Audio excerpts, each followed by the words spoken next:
Creativity and mental illness. Two elements of the human psyche that have appeared to coexist in the minds of the best artists our world has had to offer. It has become cliché at this point. The artist whose personal life is steered by substance abuse and dysfunctionality, yet whose art is so impressive that the miserable years that form the base of the artist's existence are outshined by these intermittent flashes of brilliance. Whether a book, album, painting, or any other type of medium, the works produced in these turbulent cases appear like the cerebral flotsam of a sunken mind, drowned by the weight of its demons. Yet, we don't pay attention, in detail at least, to that sunken ship. Instead, we focus on the beautiful debris left afloat. What happens next is the mythical figure these artists involuntarily adopt. Suddenly, the artist has become legend, someone to look back on not as a human, but as a divine creature placed on this earth to provide us with these books, albums, paintings and movies, before dying a glorious death that will be reiterated in biographies and documentaries to come. You watching right now could likely ascribe this vague description to a number of artists. The unwell creative mind has always seemed to thrive professionally but decline privately, spawning many examples of artistic martyrs. The problem is that creativity in itself is unstable, and like the process of creation, an artist's mind often falls in line with the insecurity and subjectivity of producing something from chaos, whether that chaos be external or internal. Thus, the arts tend to produce tragic figures with tragic lives, but often we don't look back on these lives in pity. Rather, we view these early deaths as a trade-off. To be able to burn so bright, you must be willing to burn quickly. The artist sells a functional life of domestic normalcy in exchange for a creative brilliance only achievable through dysfunctionality, substance abuse, misery, and often suicide. But hey, they're remembered. It's a romantic notion, but what needs to be addressed is that the artistic pursuit of the mentally ill man or woman was nothing more than an outlet. They were not chosen, they didn't need that illness. Instead, writing, painting, filmmaking, etc. was simply ways to escape a mind working against them, which may explain why creativity and mental illness appear to go hand in hand. That relationship between creativity and mental illness is what I want to explore in today's video. Additionally, I want to see why people with mental illnesses gravitate towards the arts, and how doing so helps them to heal. It's a sad truth, but a truth nonetheless. The greatest works often do come from those who are suffering, but that doesn't mean we need to encourage it, nor does it mean we should romanticize it. But regardless of this, the romantic notion remains. And what better way to support this notion than by giving these artists their own group? Instead of referring to these writers, painters, songwriters and movie makers as they are, we congregate those that fit the sunken description, not simply as an artist, but as a tortured artist. Whilst the tortured artist label can be assigned to many people ranging across the various arts, in painters we have Vincent van Gogh, and in musicians there is Elliott Smith and David Berman. In keeping with the tradition of this channel, I will be focusing my attention on the writers. Writers are introspective and deep thinkers by nature, as the job of writing any form of literature has required them to use a very minimal number of tools, their mind and their words. The act of writing itself requires long stretches of contemplation, frustration, and baby step progress. A writer must have intense focus and a long line that can sink deep into their mind to translate their swirling thoughts into conclusive words, sentences, and paragraphs. But what happens when that well of ideas and inspiration is influenced by mental illness? Does it benefit the writer, hinder the writer, or have no impact at all? The idea of suffering producing great art has been around for centuries. Socrates believed that the greatest poets were touched with madness. If a man comes to the door of poetry, untouched by the madness of the muses, believing that technique alone will make him a good poet, he and his sane compositions never reach perfection, but are utterly eclipsed by the performances of the inspired madman. These days we wouldn't term the mentally ill as mad, yet the sentiment of those struggling internally producing the greatest works evidently isn't a new revelation. However, these days, we have a better understanding of mental illness in general and are rapidly learning more. In a study including near to 1.2 million Swedish patients, researchers tried to determine whether artists were more prone to having mental illnesses. Excluding writers, the researchers found that those with creative professions were only more susceptible to having bipolar disorder. Writers, on the other hand, were more prone to schizophrenia, bipolar disorder, unipolar depression, anxiety disorders, substance abuse, and suicide. Bipolar disorder, also referred to as manic depression, has previously been at the center of attention when investigating the link between creativity and mental illness. The most notable example is found in the American psychologist K. Redfield Jamison's 1996 book, Touched with Fire, Manic Depressive Illness and the Artistic Temperament. In the book, Jamison argues the connection between manic depression and its impact on creativity in numerous artists and writers. Jamison goes into the histories of artists and writers who are likely, or did, suffer from manic depression, whilst using her background as a psychologist to outline the effects of the disorder and how these effects can benefit an artist creatively. She describes it as a unique stamp on their work.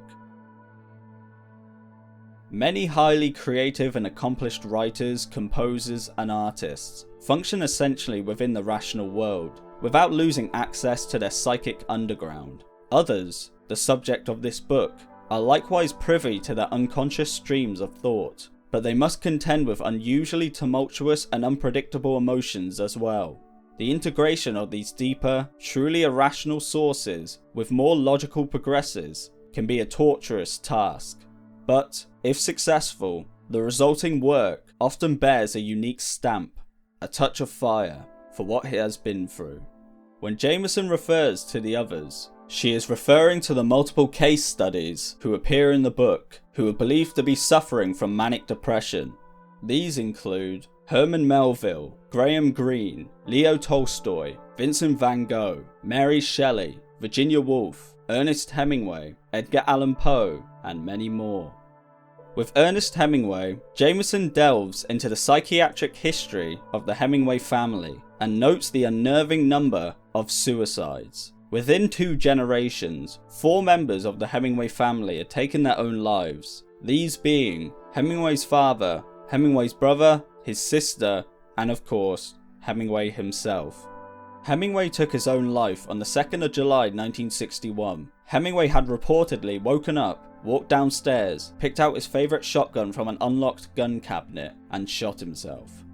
Jamison notes Hemingway's history of drinking to cope with his mental struggles, as well as the multiple concussions he suffered throughout his lifetime, which no doubt contributed to his deteriorating mental state in his older age.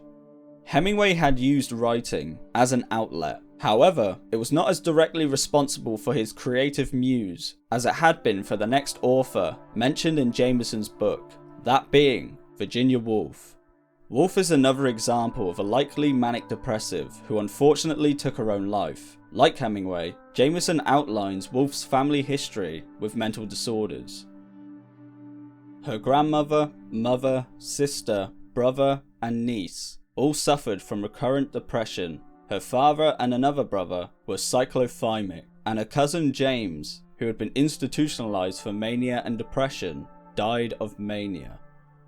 Woolf took her own life on the 28th of March 1941 at the age of 59. She had drowned herself by filling her coat pockets with rocks before walking into the River Ouse. Like Hemingway, Woolf left behind a body of work that is still celebrated today. Woolf and Hemingway are just 2 examples in the book that suffered from what appeared to be manic depression. It is likely that in some ways, the brief intervals of the intensity of energy, emotion, and spirit were at times cooperative with the creative process of writing. However, this is more evident for Woolf than it is for Hemingway, as Woolf's transient descriptions of reality were, at Woolf's own admission, made better due to her experiences with mania. As a experience, madness is terrific, I can assure you, and not to be sniffed at, and in its lava I still find most of the things I write about. It shoots out of one everything shaped, final, not in mere dribbles as sanity goes, and the 6 months not 3, that I lay in bed taught me a good deal about what is called oneself. Regardless of Woolf's thoughts on her illness's ability to help her writing, she would often spend periods unable to produce work due to her bouts of mania. Hemingway suffered a similar fate of unproductivity, and evidently, both writers' battles with mental illness cut the creative process short altogether. As mentioned before, there is a mixture of artists and writers included in Jameson's book. In some examples, like Hemingway and Woolf, we are provided with extensive histories of the writer or artist, alongside descriptions and graphs showing their family's psychiatric histories. In other cases, an artist or writer will be given a brief mention to strengthen a point, or simply to use a quote of theirs that better illustrates the effects of manic depression. I'm not trying to insinuate that all artists and writers mentioned should have been given the same extensive treatment as Woolf and Hemingway, as I understand that there is simply not enough time to do so. However, I do want to pluck out a writer briefly mentioned in Jameson's book who had an acute awareness of his manic depression, as well as an openness about its benefits in a time when the stigma concerning mental illness was rampant. The man in question is an underappreciated extensive traveller and prolific writer from England, whose name is Greene. Greene is an English writer and journalist who is most well known for writing books such as The Power and the Glory, The End of the Affair, and The Quiet American, among many more celebrated works. Whilst not hoisted up on the same literary pedestal as his contemporaries, Greene's literary output and quality were consistent throughout his turbulent yet exciting life. Greene's never-ending thirst for travel, adventure, and danger manifested itself in a life no different to the characters he wrote about in his novels. When writing, Greene would often pull from his life-threatening experiences when conjuring up new stories and characters. However, while many may think Greene put his life on the line to collect content for his books, and you wouldn't be wrong in saying that was part of the reasoning, the overriding motive behind his multiple brushes with death amounted to a self-admitted need to quell his manic depression, or as he liked to coin it, his affliction of boredom. Greene was born on the 2nd of October 1904 in Berkhamsted. As a child, Greene attended the Berkhamsted boarding school, of which his father was the headmaster. Greene was fraught with night terrors as a child and was routinely bullied at school due to Greene's classmates suspecting Greene of snitching on them to his father. Due to the stresses of school and likely the early manifestations of a manic depression that would plague him his whole life, Greene attempted suicide a few times whilst in his early teens. Greene tried taking his own life with eye drops, allergy drops, taking aspirin before jumping in a pool, and by ingesting deadly nightshade. In an interview later in life, Greene would describe his mania and how it had developed drastically during his adolescence. At puberty, it was very acute. It had almost a physical feel about it, more like a balloon inside my head, which swelled and swelled and swelled, and I felt might break. Following the multiple failed attempts on taking his own life, Greene reached what he would later describe as an emotional crisis, which resulted in him being sent to London to live with a therapist for several months. Greene was psychoanalyzed over the course of his treatment and returned to Berkhamsted much happier. This was due in part to the fun time Greene had experienced whilst away from his tormentors at school, but the main reason for his new positive outlook was down to his therapist's suggestion that Greene start writing. Following Berkhamsted, Greene would go on to attend Oxford University, where he continued to write in his spare time. However, during this time, Greene's mental health took a turn for the worse, prompting him, according to Greene, to attempt suicide by playing Russian roulette. Despite this attempt, Greene never returned to his therapist, as he began to use writing as a way to soothe his mind. Once out of Oxford and into the real world, Greene had accepted the consequences his manic depression would afflict upon his life. He knew he would not be capable of anything remotely resembling a conventional lifestyle. Greene thus began living in London and working for the Times, whilst writing on the side. He published his first book in 1929 called The Man Within.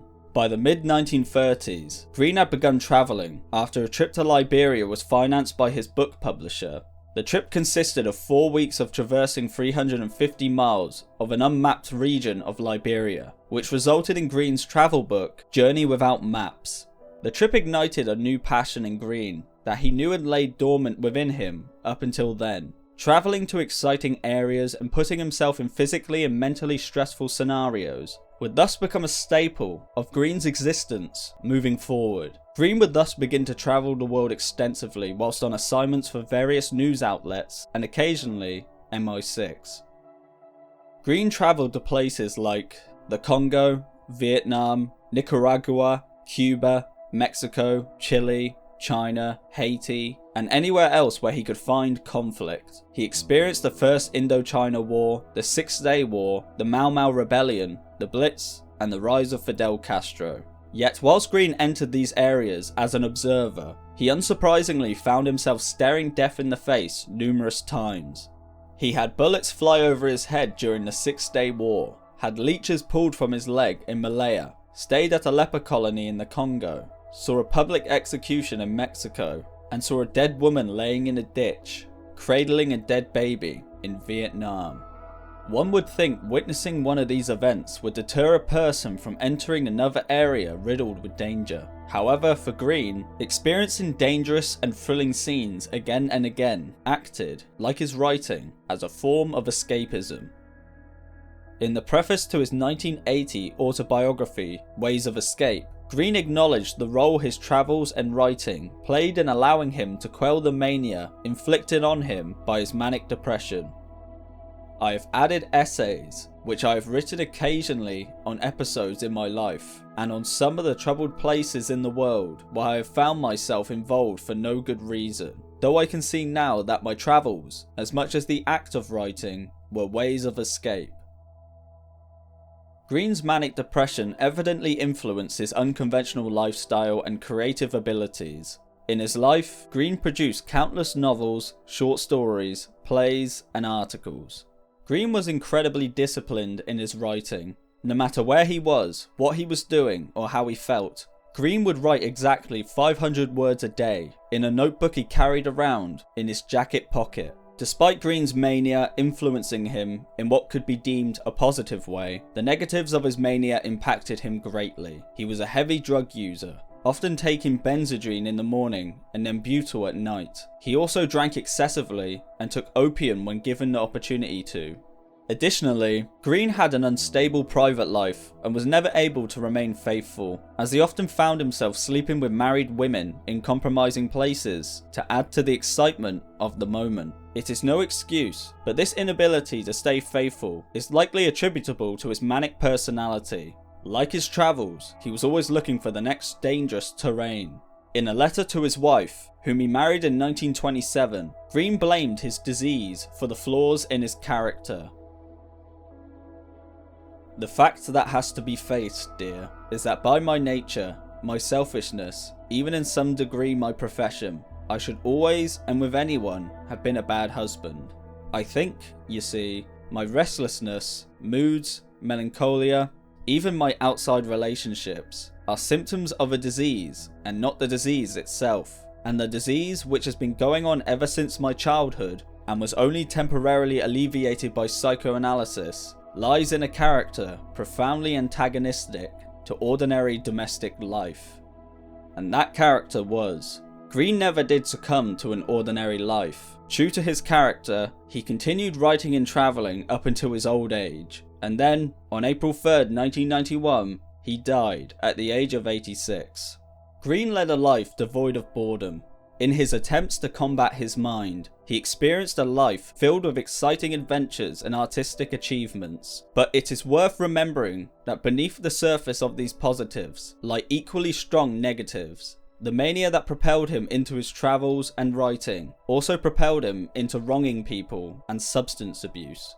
It is always a hard case to make when acknowledging the benefits of mental illness. When you're born, you are dealt a hand. Some people get it all, some people get next to nothing. It is what you do with that hand that counts. And Greene, undeniably, did a lot.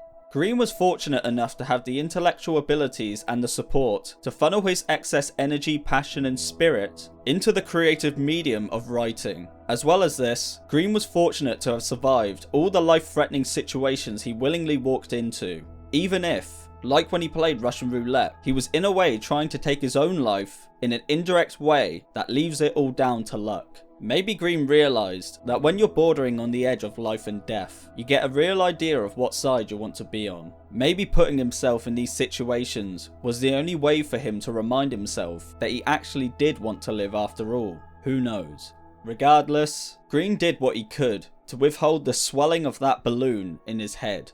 Whether positive or negative, Greene did what he felt he had to do to survive, through restless travelling and writing, two elements that were not always a source of desire, but in fact were simply two ways of escape.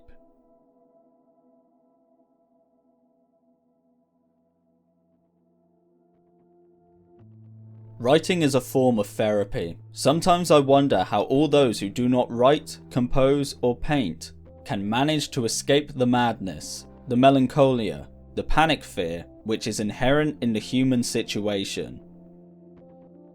Creativity, as we all know, is a form of expression. Whatever is going on in your mind, whether indirectly or not, will manifest itself in the creative pursuit you choose. The suffering, cynicism, introspection, and unhappiness all leak into the novels Greene wrote. Yet, just because the final product may seem negative or depressing, doesn't necessarily mean the act of making that product was a negative or depressing process. Multiple studies on the mental benefits of writing have proven time and time again that writing can help with anxiety, depression, focus, and stress.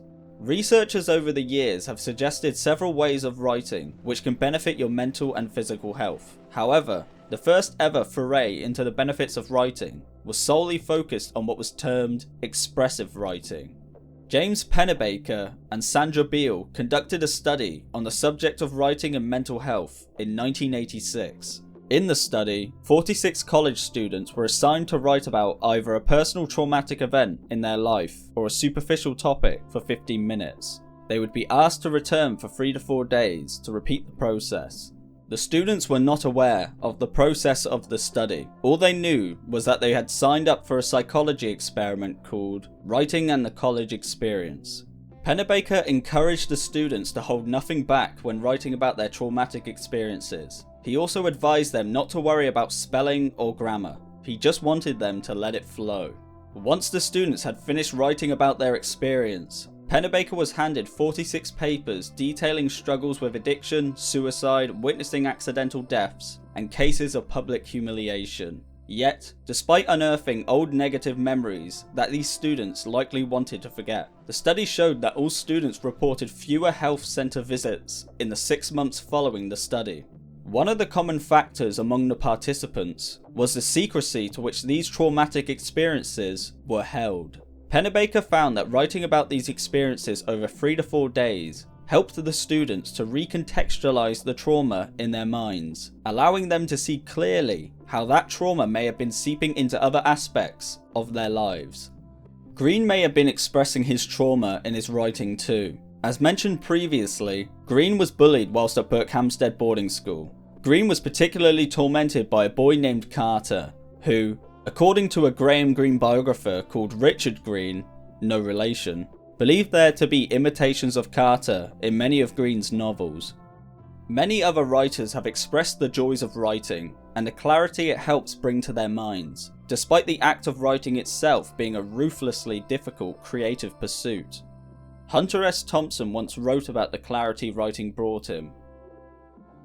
I find that by putting things in writing, I can understand them and see them a little more objectively. For words are merely tools, and if you use the right ones, you can actually put even your life in order, if you don't lie to yourself and use the wrong words. Joan Didion said something similar when she wrote these lines in her essay called Why I Write. Had I been blessed with even limited access to my own mind, there would have been no reason to write. I write entirely to find out what I'm thinking, what I'm looking at, what I see and what it means, what I want and what I fear. Yet, I think Stephen King best summed up the overall goal of writing in this excerpt from his memoir, On Writing, released in the year 2000, when he said, "Writing isn't about making money, getting famous, getting dates, getting laid, or making friends. In the end, it's about enriching the lives of those who will read your work, and enriching your own life as well. It's about getting up, getting well, and getting over. Getting happy, okay? Getting happy."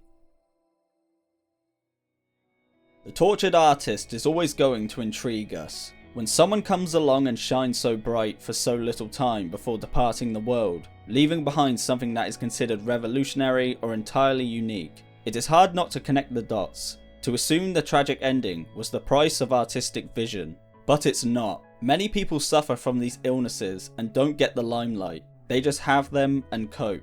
For some, hard work, the right timing, sacrifice, and talent set the foundations on which their art, whatever that may be, can thrive. Unfortunately, it is mental illness that tears it all down.